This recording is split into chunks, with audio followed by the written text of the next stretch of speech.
Hello friend, welcome to study with Saudagar. दोस्तों, आज की इस वीडियो में हम लोग जानेंगे कि प्रतिशत वृद्धि एवं प्रतिशत कमी। जैसे कि आपको किसी सामान में बोल दिया जाएगा कि 20% की वृद्धि हुई है, तो यानी आप उसको कितना समझेंगे। तो उसी प्रकार आपको कमी में भी बोल सकता है कि 5% की कमी हुई तो हम कितना समझेंगे। तो उसी सारे प्रश्न को हम लोग इस वीडियो में देखने वाले हैं, तो इस वीडियो को आप लोग एंड तक जरूर देखें। तो देखिए, यहाँ पर हमने लिखा है कि 20% वृद्धि। अगर कहीं आपको 20% वृद्धि कहे तो उसे हम समझेंगे 120%। उसी प्रकार 10% वृद्धि कहे तो उसे हम समझेंगे 110%। अगर 5% अधिक कहें या ज़्यादा कहे तो उसको हम क्या समझेंगे, 115%। सेम उसी प्रकार कमी में भी होगा। 5% कमी बोले तो कितना समझेंगे, 95%। 25% कमी बोलेगा तो हम उसको क्या समझेंगे, 75%। और 10% की हानि बोलेगा तब उसको समझेंगे 90%। आइए हम इस पर कुछ प्रश्न को करेंगे, तब आपको इसमें जो भी डाउट होगा वो सारे क्लियर होने वाला है। तो चलिए, यहाँ पर एक प्रश्न लिखा हुआ है कि ए की उम्र 40 वर्ष है, बी ए से 10% अधिक है, तो बी की उम्र बताओ। ठीक, हमको ए का उम्र दे दिया। ए का उम्र कितना है, 40 वर्ष। ए का उम्र 40 वर्ष। ए का उम्र कितना है, 40 वर्ष। हमें किसकी ज्ञात करनी है, बी की। तो बी की उम्र बराबर, बी की उम्र, अब यहां पर बोला है बी ए से 10% अधिक है, यानी ए का जितना है, ए का पहले लिख दीजिए, 40 लिख दिए। 10% अधिक बोल रहा है तो हमको क्या करना है, 110% निकाल देना है। इसका 110% निकाल देंगे तो हमारा जो आएगा वो बी की उम्र आंसर आ जाएगा। तो हम यहाँ पर सॉल्व कर लेते हैं। यहाँ पर लिखते हैं 40 गुने 110% का मतलब क्या हो जाएगा, 110/100। ठीक, हम ये शून्य और ये शून्य फिर यहां से इसको काट लेंगे, तो यानी हमें कितना आ गया, 44 वर्ष। यानी बी की जो उम्र होगी वो हो जाएगी कितनी, 44 वर्ष। मैंने इस तरह आसानी से बना लिए हैं। आइए इस पर और भी प्रश्न करेंगे। उससे पहले यदि आप लोग इस चैनल पर नए हैं और चैनल को सब्सक्राइब नहीं किए तो पहले इस चैनल को भी जरूर सब्सक्राइब कर लीजिए।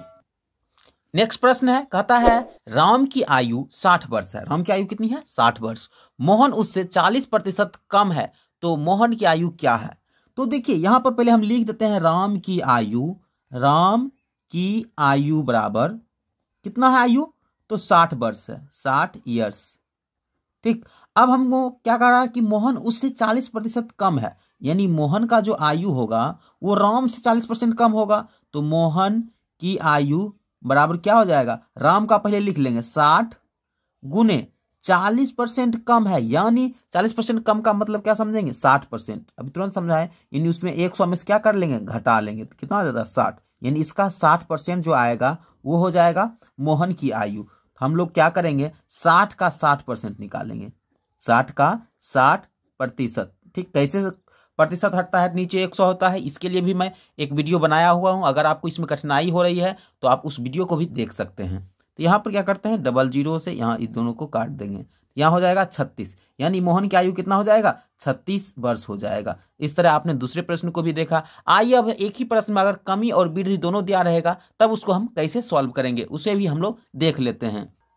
देखिए, इसमें क्वेश्चन जो पूछा है, कहता है x का मान 2000 है, यानी x बराबर कितना है, 2000। कहता है y x से 10% अधिक है। पहले तो y की चर्चा किया कि y x से है ना 10% अधिक है। फिर कहता है तथा z y से, z जो है y से 10% कम है, तो z का मान ज्ञात करें। यहाँ पर x y z तीनों है और हमको इस तीनों को सॉल्व करना है। कैसे करना, और इसमें से हमको z का मान ज्ञात करना है। रिलेशन दिया है तो पहले नंबर समझ लेते हैं, x का मान कितना है, तो x बराबर दिया है 2000 दे दिया।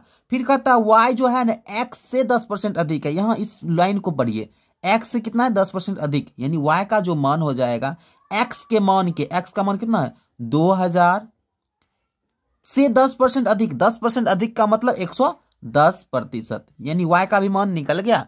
अब हमको z का मान निकालना है। अब बोलिएगा y का मान कहाँ निकला, अभी इसको सॉल्व करिएगा तो y का मान निकल जाएगा। हमको अभी सॉल्व नहीं करना है क्योंकि हमें z का मान पूछा, हम डायरेक्ट z का मान सॉल्व करेंगे। फिर कहता है z जो है y से 10% कम है, यानी z जो है y से 10% कम न है, तो z बराबर y का जो मान है उसको लिख दीजिए। y का मान हम लोग लिख देते हैं 2000 गुने 110% से कितना कम है, 10% कम है, यानी 90% का 90% हो गया। अब इसको हम लोग क्या करेंगे, सॉल्व कर लेंगे, और जितना सॉल्व करने के बाद आएगा वो हमारा आंसर हो जाएगा। तो हम लोग लिखते हैं z बराबर 2000 गुने 110% का मतलब 110% नीचे 100 होता है, 100 दे देंगे, गुना 90%, 90/100। ठीक, इस डबल जीरो से यहाँ डबल जीरो खत्म, इस डबल जीरो से यहाँ पर एक और एक खत्म हो गया। अब सबको क्या कर लीजिए, गुना कर लीजिए, यानी 20 गुना 11 गुना 9 हो गया। अब देखिए 11 नमा 99 होता है, ठीक, 99 गुना 2 करते हैं तो कितना आ जाता है हमको। गुना में भी लोग को बहुत परेशानी होती है, तो आप लोग गुना में परेशानी ना हो इसके लिए भी ध्यान से देखिए। यहाँ पर क्या होता है, 2 से 11 दूना 22, या 11 नमा 99, 99 दूना कितना हो जाएगा 198, 198 लिख दिए, और एक जीरो है यहाँ पर, एक जीरो दे देंगे, यानी 1980 हो जाएगा। किसका मान, जेड का मान। तो आपने देखा कि पहले एक्स से यहाँ पर वाई का मान निकाल लिए, वाई के बाद हम जेड का मान निकाल लिए आराम से। आइए एक और प्रश्न सेम इसी प्रकार रहेगा, उसको कैसे सॉल्व करिएगा, उसके बाद यह वीडियो अंत होने वाला है। तो इस वीडियो को आप लोग अभी तक देख रहे हैं तो अभी तक इस वीडियो को लाइक नहीं किया तो पहले लाइक कर लीजिए जरूर। जैसा कि आपने ऊपर वाले प्रश्नों की क्या है, सेम उसी प्रकार ये भी प्रश्न है। कहता है ए बी से 20% अधिक है तथा बी सी से 10% अधिक है। यदि सी का मान इतना है तो ए बराबर क्या होगा।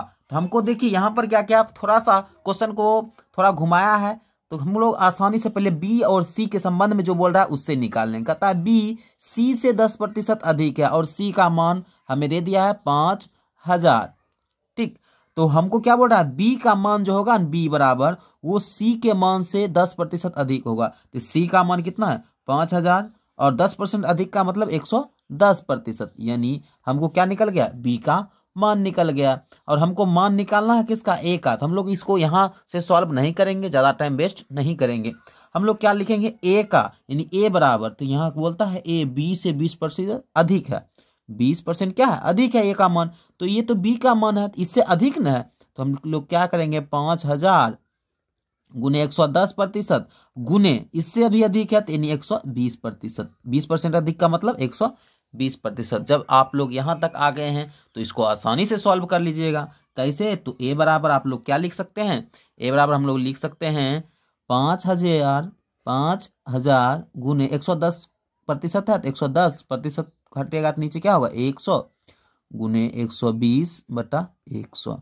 अब इसको सॉल्व कर लीजिए, एक जीरो से यहाँ काट लीजिए, एक जीरो से यहाँ कट गया, डबल जीरो से यहाँ भी डबल जीरो, यानी आपको जो है गुना करना पड़ेगा 50 गुने 11 गुने 12। इसका भी तरीका है गुना करने का। आप लोग देखिए, ये दिमाग लगाइए किसमें ज़्यादा गुना करने पर जीरो आ जाता है, तो 12 पचे 60, यानी 11 गुना कितना आ गया 600। अब अगर 66 आ गया डबल जीरो, यानी कितना आ गया हमें 6600। इस तरह आपने आसानी से प्रतिशत वाले प्रश्न को देख लिया। आई होप कि आपको यह वीडियो अच्छा लगा होगा, और अच्छा लगा होगा तो इस चैनल को जरूर सब्सक्राइब करें। आप लोगों की सपोर्ट चाहिए। तो मिलते हैं नेक्स्ट वीडियो में, तब तक के लिए जय हिंद दोस्तों, धन्यवाद।